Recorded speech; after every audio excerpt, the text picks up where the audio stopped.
ಮತ್ತು ವಿಶೇಷವಾಗಿ ಅವರು ಕಳೆದ ಚುನಾವಣೆಯಲ್ಲಿ 23ರಲ್ಲಿ ಡಿಫೀಟ್ ಆದಮೇಲೆ ಕೂಡ ಆ ಜನರು ಏನು ಪ್ರೀತಿ ತೋರಿಸಿದ್ದಾರೆ, ಆ ಪ್ರೀತಿಗೆ ಮತ್ತು ವಿಶೇಷವಾಗಿ ಮಹಿಳೆಯರು ಯಾವ ಏರಿಯಾದಲ್ಲಿ ಹೋದರೂ ಕೂಡ ಅವ್ರ ಜೊತೆ ದೊಡ್ಡ ಸಂಖ್ಯೆಯಲ್ಲಿ ಬಂದು ಅವ್ರಿಗೆ ಬೆಂಬಲ ಕೊಟ್ಟಿದ್ದರು. ಅದು ಎಲ್ಲಿ ಕೂಡ ಕೊರತೆ ಆಗಬಾರ್ದು ಅಂತೇಳಿ ನಿರಂತರ ಸಂಬಂಧಗಳು ಇರಬೇಕು. ಒಂದು ಎರಡನೇದು ಅವರು ಸ್ವಾವಲಂಬಿಗಳಾಗಿ ಬದುಕೋದಕ್ಕೆ ಈ ನಾರಿ ಜೀವನ ಅನ್ನೋ ಕಾರ್ಯಕ್ರಮ ಈಗಾಗಲೇ 1000 ಮಂದಿ ಮಹಿಳೆಯರು ತಾವು ನೋಡ್ತಾ ಇರ್ಬೋದು. ತಿಂಗಳಿಗೆ 25,000 50,000 1 ಲಕ್ಷ ಕೂಡ ದುಡಿಯುವಂಥ ಮಟ್ಟಕ್ಕೆ ಅವರವ್ರಿಗೆ ಆ ಏರಿಯಾಗಳಿಗೆ ಅನುಗುಣವಾಗಿ ರೀಚ್ ಆಗಿದ್ದಾರೆ. ಸೊ ಆ ಕಾರಣಕ್ಕೆ ನಾರಿ ಜೀವನ ಪ್ರಾರಂಭ ಮಾಡಿರುವಂಥದ್ದು. ನೋಡೋಣ ಇವಾಗ ಡಿಲಿಮಿಟೇಷನ್ಸ್ ಈ ತಿಂಗಳಾಗುತ್ತೆ. ಯಾಕೆಂದರೆ ಪಕ್ಷಕ್ಕೆ ಬೆಂಬಲ ದೊಡ್ಡ ಪ್ರಮಾಣದಲ್ಲಿ ಇವತ್ತು TMC ಸಂಸದರು BJPಗೆ ಬೆಂಬಲ ಕೊಟ್ಟಿರುವಂಥದ್ದು. ಮುಂದೆ ಬರೋ ದಿನಗಳಲ್ಲಿ ಸುಮಾರು ಇಂಡಿ ಕೂಟದಿಂದ ಭಾಳಷ್ಟು ಮಂದಿ ಹೊರಗಡೆ ಬಂದು ಇವತ್ತು ಸಪೋರ್ಟ್ ಮಾಡುವಂಥ ಈ ವಾತಾವರಣದಲ್ಲಿ ಡಿಲಿಮಿಟೇಷನ್ಸ್ ಇದೆಲ್ಲದನ್ನು ಕೂಡ ನೋಡಿಕೊಂಡು ಪಕ್ಷದ ನಿರ್ಧಾರ ಏನಾಗುತ್ತೆ ಅದ್ರ ಮೇಲೆ ಅವರು ಚುನಾವಣೆ ನಿಂತ್ಕೊಳ್ಳೋದ್ರ ಬಗ್ಗೆ ತೀರ್ಮಾನ ಆಗುತ್ತೆ. ಅದೇ ಒಂದು ವಿಷಯ ಏನಂತಂದರೆ ಇವಾಗ ಗಂಗಾವತಿ ಶಾಸಕನಾಗಿ ನಾನು ಯಾವುದೇ ಕಾರಣಕ್ಕೂ ಕೂಡ ಗಂಗಾವತಿ ಬಿಡೋ ಪ್ರಶ್ನೆ ಬರೋದೇ ಇಲ್ಲ. ಒಂದು ಮತ್ತು ಬಳ್ಳಾರಿ ರಾಜಕಾರಣ ಅನ್ನೋದು ಮಾತ್ರ ಅಲ್ಲ, ಸುಮಾರು ಒಂದು 7-8 ಜಿಲ್ಲೆಗಳಲ್ಲಿ ನಾನು ಓಡಾಡೋದ್ರಿಂದ ಅಥವಾ ಈವನ್ ಇನ್ಕ್ಲೂಡಿಂಗ್ ಬೆಂಗಳೂರು, ಕೋಲಾರ, ಚಿಕ್ಕಬಳ್ಳಾಪುರದಿಂದ ಹಿಡಿದು ಇಡೀ ರಾಜ್ಯದಲ್ಲಿ ಸುಮಾರು ಜಿಲ್ಲೆಗಳಲ್ಲಿ ನನ್ನಿಂದ ಆ ಅಭ್ಯರ್ಥಿಗಳಿಗೆ ಒಂದು 5,000 ಮತಗಳು ಸಿಗುತ್ತೆ ಅನ್ನುವಂಥ ನಂಬಿಕೆ ಪಕ್ಷಕ್ಕೆ ಇರುವಂಥ ಸಂದರ್ಭದಲ್ಲಿ, ನನಗೂ ವಿಶ್ವಾಸ ಇರೋ ಸಂದರ್ಭದಲ್ಲಿ ವಿಶೇಷವಾಗಿ ಬಳ್ಳಾರಿ ಅನ್ನೋದು ನನ್ನ ಜನ್ಮಸ್ಥಳ ಮತ್ತು ರಾಜಕೀಯವಾಗಿ ಜನ್ಮ ಕೊಟ್ಟಿರುವಂಥ ಸ್ಥಳ ಕೂಡ ಇದು. ಹಾಗಾಗಿ ಯಾವುದೇ ಕಾರಣಕ್ಕೂ ಅಖಂಡ ಬಳ್ಳಾರಿ ಜಿಲ್ಲೆಯಲ್ಲಿ 10ಕ್ಕೆ 10 ವಿಧಾನಸಭಾ ಕ್ಷೇತ್ರಗಳು ಗೆಲ್ಲೋದೇ ನನ್ನ ಗುರಿ. ಅದರೊಟ್ಟಿಗೆ ಕೊಪ್ಪಳ ಆಗಿರ್ಬೋದು, ಸೋಮಶೇಖರ್ ರೆಡ್ಡಿ ಅವರು, ಸೋಮಶೇಖರ್ ರೆಡ್ಡಿ, ಲಕ್ಷ್ಮೀ ಅರುಣ ಇಬ್ಬರು ಕೂಡ ಒಟ್ಟಾಗಿ ಸೇರಿ ಪಕ್ಷಕ್ಕೋಸ್ಕರ ಕೆಲಸ ಮಾಡ್ತಾ ಇದ್ದಾರೆ. ನಮ್ಮಲ್ಲಿ ಯಾವುದೇ ರೀತಿ ಗೊಂದಲ ಇಲ್ಲ. ಮತ್ತು ಸೋಮಶೇಖರ್ ರೆಡ್ಡಿ ಅವರೇ ನಾವು ಕಂಪಲ್ಸರಿಯಾಗಿ ಇವತ್ತು ಸೋಮಶೇಖರ್ ರೆಡ್ಡಿ ಅವ್ರಿಗೋಸ್ಕರ ಲಕ್ಷ್ಮೀ ಅರುಣ ಅವರು ದುಡಿತಾರೆ. ಲಕ್ಷ್ಮೀ ಅರುಣ ಅವರಿಗೆ ಒಂದು ವೇಳೆ ಮಹಿಳಾ ರಿಸರ್ವೇಷನ್ ಆಗುವಂಥ ಸ್ಥಿತಿ ಬಂತು ಅಂದರೆ ಸೋಮಶೇಖರ್ ರೆಡ್ಡಿ ಅವರು ದುಡಿತಾರೆ. ಇಡೀ ಕುಟುಂಬ ನಾವು ಒಂದಾಗಿದ್ದೀವಿ, ಅದರಲ್ಲಿ ಏನೂ ಕನ್ಫ್ಯೂಷನ್ ಇಲ್ಲ.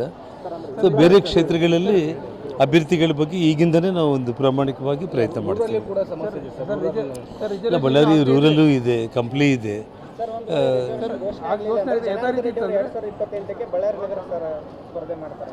ಸೊ ಜನಾರ್ದನ್ ರೆಡ್ಡಿ ಸ್ಪರ್ಧೆ ಮಾಡೋದ್ರ ಬಗ್ಗೆ ಪಕ್ಷ ತೀರ್ಮಾನ ಮಾಡುತ್ತೆ. ಮತ್ತು ನಾನು ಹಿಂದೆ ಒಂದು ಮಾತನ್ನು ಹೇಳಿದ್ದೆ, ನಾನು ಹೊಸಪೇಟೆಯಲ್ಲೂ ಕೂಡ ಮಾಧ್ಯಮ ಸ್ನೇಹಿತರಿಗೆ, ಹೊಸಪೇಟೆಗೆ ಅಭ್ಯರ್ಥಿ ಸರಿಯಾಗಿ ಯಾರೂ ಕೂಡ ಕಾಣ್ತಾ ಇಲ್ಲ. ಯಾರು ಅಂದರೆ ನಾನು ಕಮಲದ ಗುರುತು ಅಂತ ಹೇಳಿದ್ದೆ ನಾನು. ಸೊ ಇಡೀ 224 ಕ್ಷೇತ್ರಗಳಲ್ಲಿ ಕಮಲನೇ ಅಭ್ಯರ್ಥಿಯಾಗಿರುತ್ತೆ. ಫೇಸ್ ಯಾರು ಅಂತೇಳಿ ಪಾರ್ಟಿ ತೀರ್ಮಾನ ಮಾಡುತ್ತೆ. ಈ ಲಿಮಿಟೇಷನ್ ಆಗದೇ ಇದ್ದರೆ ಮೇಡಮ್ ಅವರು ಮತ್ತು ಸೋಮಶೇಖರ್ ಇಬ್ಬರು ಕೈಪಟ್ಟಿರ್ತಕ್ಕಂಥ ಹಿನ್ನೆಲೆಯಲ್ಲಿ ಇಬ್ಬರು ನೀವು ಬೇಕಾಗಿದ್ದಾರೆ. ಸೊ ಅದು ಪ್ರಶ್ನೆ ಬರಲ್ಲ. ಇಬ್ಬರು ಸೇರಿ ಒಟ್ಟಾಗಿ ಒಬ್ಬರ ಪರವಾಗಿ ಕೆಲಸ ಮಾಡ್ತಾರೆ, ಒಮ್ಮತವಾಗಿ ಕೆಲಸ ಮಾಡ್ತಾರೆ, ಒಬ್ಬರಿಗೋಸ್ಕರ ಒಬ್ಬರು ಕೆಲಸ ಮಾಡ್ತಾರೆ. ಇಡೀ ಕೂಡಿಗೆ BJP ಪಕ್ಷ ಗೆಲ್ಲೋದು ನಮಗೆ ಮುಖ್ಯ ಅಷ್ಟೇ.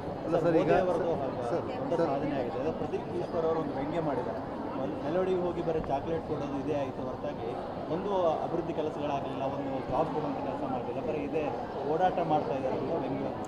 ಅವರಿಗೆ ನೋವೇನಂತಂದರೆ ರಾಹುಲ್ ಗಾಂಧಿಗೆ, ಪ್ರಿಯಾಂಕಾ ಗಾಂಧಿ ಅವರಿಗೆ ಕನಿಷ್ಠ ಅಂದರೆ ಈ ದೇಶದಲ್ಲಿರುವಂಥ ಒಬ್ಬ ಸಣ್ಣ ಹುಡುಗ ಕೂಡ ಚಾಕ್ಲೇಟ್ ಕೊಡೋ ಪ್ರಯತ್ನ ಮಾಡ್ತಾಯಿಲ್ಲ.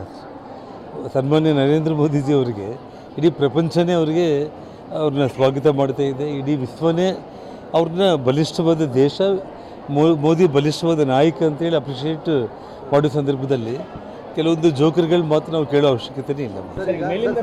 ತಾವು ಹೇಳ್ತಾ ಇರೋದು ಸತ್ಯ ಇದೆ. ಇವಾಗ ಒಂದು ಕಡೆ ಯುದ್ಧ, ಇವತ್ತು ಯುದ್ಧ ನಿಂತೋಗಿದೆ ಅನ್ನೋ ಸಮಯದಲ್ಲಿ ಮತ್ತೆ ಯುದ್ಧ ಪ್ರಾರಂಭ ಆಗ್ತಾಯಿದೆ.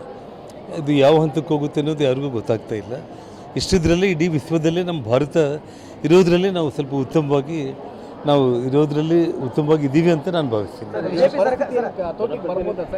ಬರುತ್ತೆ ಅಷ್ಟೇ. ಯಾವುದಮ್ಮ ಸುಮಾರು ವಿಷಯಗಳು ವಜಾ ಆಗಿದೆ.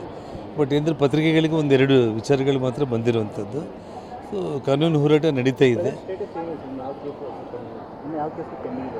ಇನ್ನೂ 1-2 ಕೇಸ್ಗಳು ಪೆಂಡಿಂಗ್ ಇದೆ. ಸರ್ ಈಗ ಬಿಜೆಪಿ ಡೆಲ್ಲಿ ಹೋಗಿ ಈಗ ಲಾಬಿ ಮಾಡಿ ಈಗಷ್ಟೇ ಬಂದಾರೆ ನಿನ್ನೆ ಬಳ್ಳಾರಿಗೆ ಅಂತ ಹೇಳಿ. ಇಲ್ಲ ಅದು ನಮ್ಮ ನಾಗರಾಜ್ಗೆ ಕನಸು ಬಿದ್ದಿದೆ ಅದು. ಇದು ವಿಷಯ ಏನಂತಂದರೆ ಪಕ್ಷ ಏನು ತೀರ್ಮಾನ ಮಾಡುತ್ತೆ ಅದಕ್ಕೆ ನಾವು ಬದ್ಧವಾಗಿರ್ತೀವಿ. ಇವರೇ ರಾಜ್ಯಾಧ್ಯಕ್ಷರಾಗಿರಬೇಕು ಅನ್ನೋಂಥದ್ದು ನಮಗೇನೂ ಇಲ್ಲ. ಪಕ್ಷ ಸೂಕ್ತ ಅಭ್ಯರ್ಥಿಯನ್ನು ವ್ಯಕ್ತಿಯನ್ನು ಪಕ್ಷದ ಬಲವರ್ಧನೆಗೋಸ್ಕರ ಯಾರನ್ನ ಆಯ್ಕೆ ಮಾಡಿದರೂ ಕೂಡ ನಮ್ಮ ಸಹಮತ ಅನ್ನೋದಿದೆ. ಈಗ ರಾಜ್ಯಸಭಾ ಚುನಾವಣೆಯಲ್ಲಿ ಅಭ್ಯರ್ಥಿ ಯಾರಿಗೆ ಮತ ನೀವು ಪಕ್ಷೇತರರು ಪಾರ್ಟಿಯಲ್ಲಿದ್ದರೂ ಸಹ ಮರ್ಜ್ ಆಗಿದ್ದೀನಿ ನಾನು. ಇವಾಗ ನಾನು ಭಾರತೀಯ ಜನತಾ ಪಕ್ಷದ ತಗೊಳ್ತಾರೆ. ಹೌದು ನಾನು ಇವಾಗ ಪಕ್ಷದ ಅಭ್ಯರ್ಥಿಯಾಗಿ ಇರೋ ಕಾರಣ ಒಂದು ಶಾಸಕನಾಗಿ ಇರೋ ಕಾರಣ ಮರ್ಜ್ ಆಗಿರೋ ಕಾರಣ ಪಕ್ಷ ಒಬ್ಬೇ ಶಾಸಕಲ್ಲ. ಸೊ ಹಾಗಾಗಿ ಅದರಲ್ಲಿ ವಿಲೀನ ಆಗಿದೆ.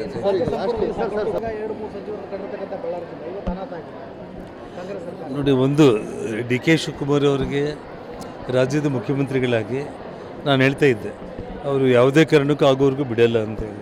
ಆದರೂ ಅವರು ಒಳ್ಳೆಯ ಅಡ್ಮಿನಿಸ್ಟ್ರೇಷನ್ ಮಾಡಿ ಕನಿಷ್ಠ ಈ 2 ವರ್ಷಗಳ ಕಾಲ ಜನಪ್ರೀತಿ ಗಳಿಸೋ ಪ್ರಾಮಾಣಿಕ ಪ್ರಯತ್ನ ಅವ್ರು ಮಾಡಲಿ ಅಂತ ನಾನು ಬಯಸ್ತೇನೆ.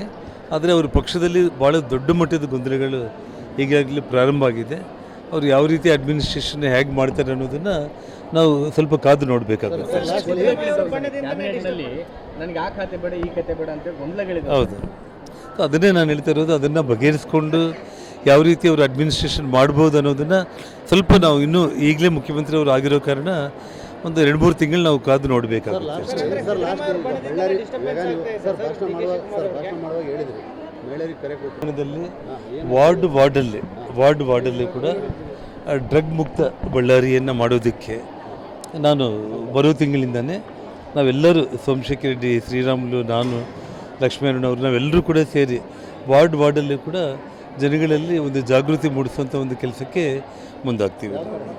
ಸೊ ಮಕ್ಕಳನ್ನು ಜಾಗೃತವಾಗಿ ನೋಡಿಕೊಳ್ಳುವಂಥ ಒಂದು ಕೆಲಸಕ್ಕೆ ಮುಂದಾಗಬೇಕು. ಇಲ್ಲಾಂದರೆ ಇವಾಗ ನಾವು ಕೇಳ್ತಾ ಇರೋದು ನಿಮಗೂ ಗೊತ್ತಾಗ್ತಾ ಇರುತ್ತೆ, ನಮಗಿಂತ ಜಾಸ್ತಿ ನಿಮಗೆ ಇದು ಇನ್ಫಾರ್ಮೇಷನ್ ಇರುತ್ತೆ. ತುಂಬ ಹೆಚ್ಚಾಗಿ ಇಡೀ ಬಳ್ಳಾರಿ ಇವತ್ತು ಅಸ್ತವ್ಯಸ್ತವಾಗಿಬಿಟ್ಟು ಯುವಕರೆಲ್ಲರೂ ಕೂಡ ಇವತ್ತು ಎಲ್ಲಿ ನೋಡಿದ್ರೆ ಅಲ್ಲಿ ಡ್ರಗ್ ಅಡಿಕ್ಟೆಡ್ ಆಗಿಬಿಟ್ಟು ನಾವು ಏನು ಮೊನ್ನೆ ನೋಡಿದ್ದೀವಿ, ಒಂದು ಕನಗಿರಿ ಕ್ಷೇತ್ರದಲ್ಲಿ ಒಬ್ಬ ಯುವಕ ತಂದೆಯೇ ಪ್ರಾಣ ಕಳ್ಕೊಬೇಕಾಯಿತು. ಅಂಥ ಘಟನೆಗಳು ಇನ್ನೂ ಎಷ್ಟು ಆಗ್ಬೋದು ಅನ್ನೋಂಥ ಒಂದು ಭಯದ ವಾತಾವರಣ ಈಗಾಗಲೇ ಇಡೀ ನಮ್ಮ ರಾಜ್ಯದಲ್ಲೇ ಸೃಷ್ಟಿಯಾಗಿದೆ. ಅಟ್ಲೀಸ್ಟ್ ನಾವು ನಮ್ಮ ಭಾಗದಲ್ಲಾದರೂ ಜನರನ್ನು ಜಾಗೃತಿ ಮಾಡೋ ಕೆಲಸ ನಾವು ಮಾಡಬೇಕು.